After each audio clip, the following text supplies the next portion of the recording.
Hello you guys and welcome. These are 5 major mistakes you're definitely making in Last Epoch, and I'm here to make sure you don't make them and waste a lot of your time. You can avoid these mistakes early very easily and save yourself a lot of heartache in terms of your character progression. And I'm going to go over everything for you to make sure that doesn't happen. So the first big thing in Last Epoch is crafting. Now, whether you just started the game or you've already played a long time, you need to understand that crafting is a very important part of Last Epoch. And even though it can seem intimidating, and I'm going to give you the quick rundown and explain it very fast so that way you know how it works, because me not crafting early on in Last Epoch made it much harder on myself. So I'm going to show you how we can max out our gear to get the best out of our builds early on. So let's say we found this javelin.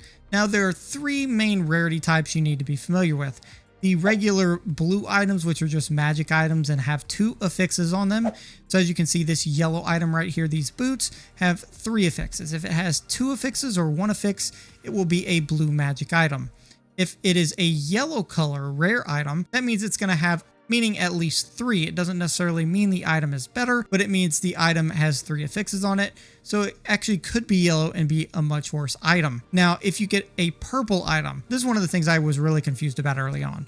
You find a purple item, that is an exalted item. So that can have 3 or 4 affixes on it. But one thing about exalted items in particular is each one has a purple stat.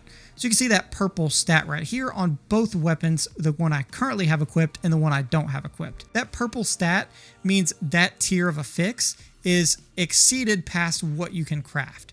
The only way to get these type of high tier affixes is on the weapon itself. So if I didn't find this on this weapon, I wouldn't be able to craft it this high, if that makes sense. So to show you kind of what I mean, the tiers levels for affixes are how powerful that affix is. So for necrotic damage, you can see we're doing 55% increased necrotic damage. Now this is a tier 2 affix. And the number I have next to here, it's 9. That means I have 9 shards that I can upgrade this with. So if I want to upgrade this from 55 increased percent, I can click here and I can upgrade it. And once I do that, it's going to go up to 73% increased necrotic damage. Now, again, this damage is higher because this tier for this actual affix is higher. Now, our purple stat, again, when we look at it, is increased void damage. You can see that here is a tier 6 affix. So exalted items have a tier 6 or tier 7 affix. That is why the item is purple. If the item didn't have a tier 6 or tier 7 affix, it wouldn't be an exalted item. That's what makes it a purple exalted item. So you can't actually do anything with this. When you get it on the item, you either get lucky or you don't. But just know that's why that is an exalted item. So when you get an exalted item that you think is going to be good, you want this particular high level affix to be something very beneficial to your build. And this is the first big mistake, is misunderstanding your gear rarities and exactly what that means. Now, the red items are unique items. You can't actually do anything with these in the forge itself, but these will have special benefits on the weapons or pieces of armor or gear that you can't actually craft majority of the time. So things you get on here, you can't actually adjust. The item is what it is. If you see it has legendary potential, that means you can save that item and craft it into something better later down the line. I'll go over that in a more advanced video, but essentially uniques with legendary potential you can save. And if you find a unique that doesn't have legendary potential like this and you don't think you're ever going to need it, you can get rid of it. It doesn't really matter. And then the green items like this ring are set items. So the more items you have in that set, the more bonuses you qualify for. A lot of early builds, you're not going to find a lot of these set pieces to actually get those bonuses, but some of these set pieces actually give pretty good stats on their own. Again, you can't forge these or craft on them at all. So again, the main takeaway from the rarity mistake is make sure when you pick up exalted items, you're paying attention not just to all the affixes, but that specific affix that is a higher tier, because those are the items, if it has a very high tier affix, that you're going to want to keep, whether it's for another class, whether it's for your character later. If it has a good one, keep it because you really might need it. The next big mistake you can save yourself a lot of time on and avoid is regarding corruption for monoliths. So the way monoliths essentially work is as you unlock the monoliths past level 50, you'll basically go into this area of echoes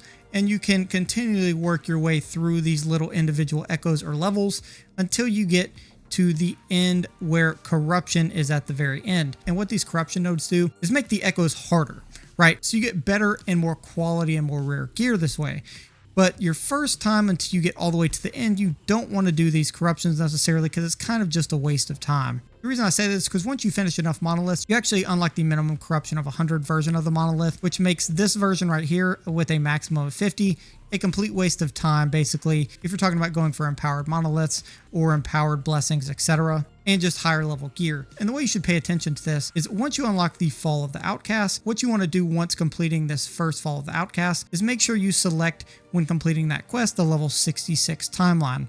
That's going to unlock the Black Sun. That's going to then take you to Ending the Storm once you complete that, to Reign of the Dragons, and to the 3 at the end. The main reason you want to go to the right hand side is because you're going to get the most beneficial blessings. As you can see, these two specific blessings, this increased drop rate for staves and this increased drop rate for amulets, are these monoliths right here. So I would honestly avoid these until you go back and do them empowered, because the blessings you get are just drop rate blessings. They don't really help your character out very much at all. Now, by going to the right, you get the Black Sun, which gives you bonuses to armor, bonuses to leeching health off of enemies, a lot of that stuff. And Ending the Storm gives you big mana bonuses, increased cold damage, increased chance of shock, increased stun chance, a bunch of things that actually help your character do damage and progress in the game. So make sure when you finish the first monolith at 58, you select to go to 66 and not 62. Go this right path and go all the way to the end. This will give you a lot better blessings and probably be a lot better for you overall. And then once you get to these 3 monoliths here at the end, there's another big mistake. Again, don't do the corruptions early on in these monoliths. Complete them. Once you complete them and move on to the next one, go on to the next one. Don't look back and keep doing stuff there yet. Just keep on going through them. And once you unlock these 3 monoliths, once you complete all 3 of them, this area will open up in the center right here. And once that area opens up, it'll then unlock empowered monoliths for every monolith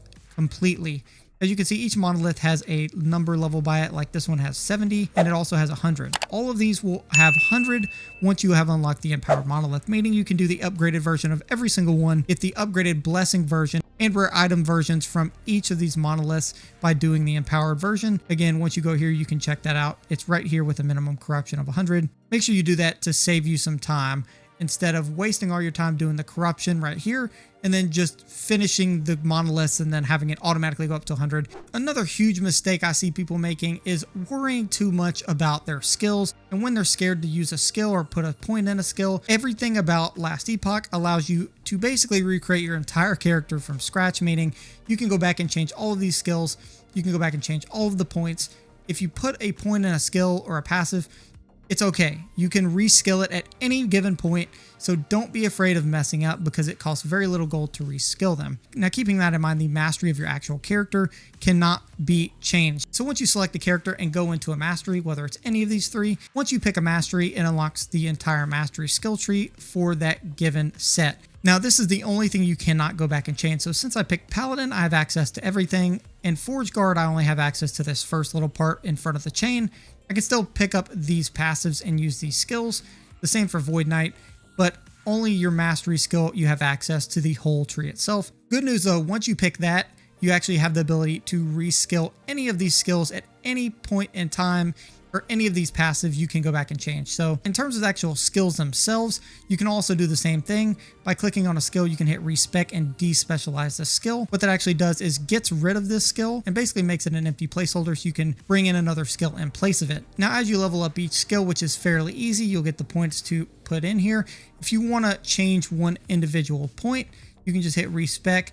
You can hit remove points, and then you can just click on a skill to actually get rid of that point and respec it. Keep in mind, once you despecialize or respec a skill by an individual point, that skill will go down by 1 point, but your level of your skill will go down. Meaning you have to re-level the skill to get it back up to get that skill point back, but that really doesn't take that long. And with despecializing a skill, this skill will go to 0. So if you decide to add it back in, you have to re-level it all over again. Just keep that in mind. And also there's a minimum specialized level. So as you level up, you don't have to start this skill from 0. Since the minimum specialized level is 10, if you put a new skill in here, it will go to level 10 automatically, so you don't have to re-level it from 0 every single time you decide to make a switch. Again, if you want to reskill your actual passives, you can go to the vendor anywhere with the pink brain icon, hit re-specialized mastery point allocations, and you can click on one of these and spend a little bit of gold to respec that point, allowing us to respec every single thing we have in the game. Now, the second mistake is also revolving crafting, and it's not crafting early in Last Epoch. And that's a big deal because a lot of the content can be fairly challenging once you start hitting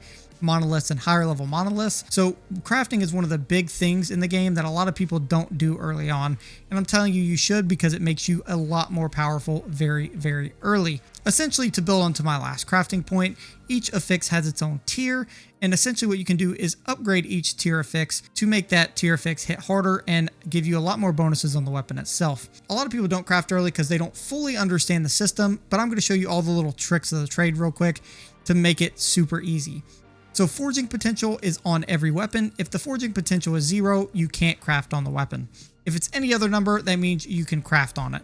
But as you craft, that forging potential goes down and it costs a certain amount of forging potential per craft. For instance, if I go to upgrade this affix, you can see it costs 1 to 18 forging potential. By upgrading that affix, it's going to go down 1 to 18 points. It's really just random. So if I upgrade this, you can see it went down. So you can craft until that forging potential is 0. After it hits 0, the item's done. It is what it is. Now that is completely how the system works, and you can craft any actual tier of an affix up to tier 5. Again, tier 6 and 7 cannot be crafted. Those are special ones that already come on gear. The main things you want to pay attention to here is your glyphs of hope. As you find these, make sure every time you go to upgrade an affix, you have this on, because it gives you a 25% chance to have no forging potential costs and usually ends up costing you very, very little. Every time you upgrade an affix, make sure that one of those is equipped. Additionally, the glyph of chaos is confusing at first, but this is a big one because what it does is swaps an affix that you don't want. So let's say I didn't want this necrotic damage. What this glyph of chaos is going to do is upgrade this to a tier 4 affix, but also change it to a random affix of that same category.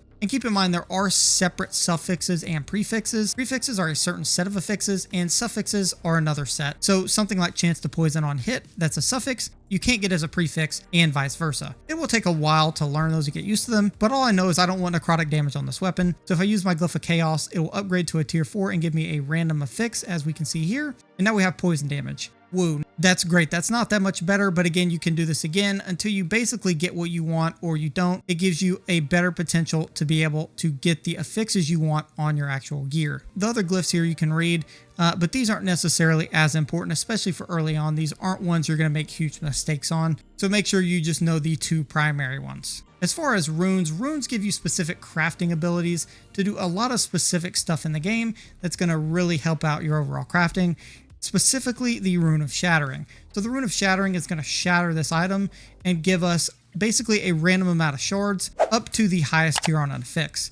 So by shattering this weapon, we're going to get shards for each one of these 4 affixes to be able to upgrade an item with those shards later. Now, the big thing with Rune of Shattering is it gives a random amount based on the tier level. So you could get a lot of shards for, let's say, the melee damage leads health affix, or you could get no shards or 1. It's just a random amount.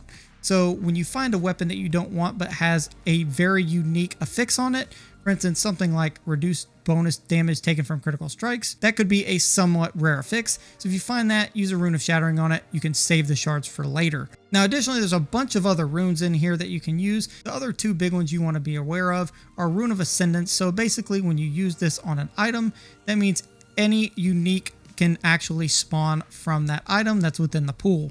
So let's say I wanted to use these boots and I wanted to get a unique pair of boots from any rarity boots you want. Yellow, blue, it doesn't really matter. So I put a pair of boots in here. I use the Rune of Ascendance, and this is going to turn this item from a regular pair of boots to a unique pair of boots. This is going to give me potentials to get things like these boots or some other pair of boots that gives me a lot of big increased movement speed. So you can ascend this item, and again, you see we get a unique pair of boots here for free, and we get a pretty decent movement speed and other bonuses. So early on, that's really helpful to be able to get uniques easy. Finally, one of the most important runes, the Rune of Removal. This is going to remove a random affix from a weapon. Now, you want to use this specifically for one that has an affix that generally is a rare item. Now, as an example, this Rune of Removal, let's say Critical Strike Multiplier was a rare affix that's really hard to find, and I wanted to get it off of there. If I use the Rune of Shattering, it gives me a random amount of shards. I want the max amount of shards. Because this is a tier 6 affix, it should give me a lot of them to use. So if you use the Rune of Shattering, you get a random amount. If you use the Rune of Removal, you actually get the returning number of shards that the affix is. So that's what we want. We want the max amount we can get. However, it is random. So it costs forging potential to do this. You want to make sure you have a Glyph of Hope on. If you have an affix that's really rare, then you want to make sure you get the max amount of shards. Use your Rune of Removal. We'll go to remove this affix.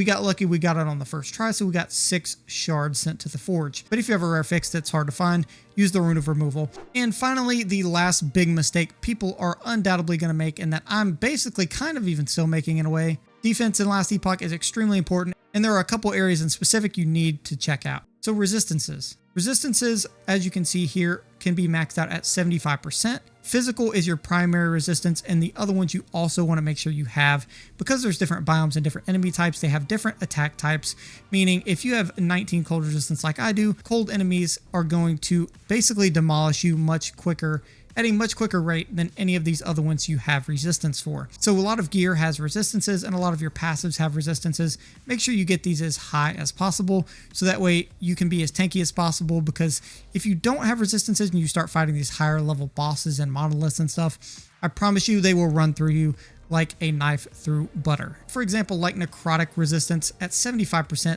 that means you'll take a lot less necrotic damage.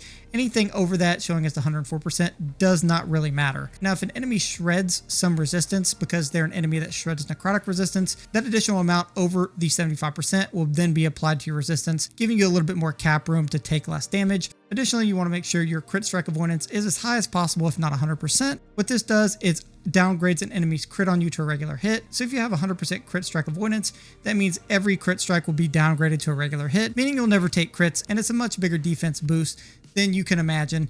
And once you have this, it makes fighting enemies and running through some of the content a little bit easier. Make sure you don't make those mistakes because I've warned you about them. Make sure you check out either of these Last Epoch videos. Thanks.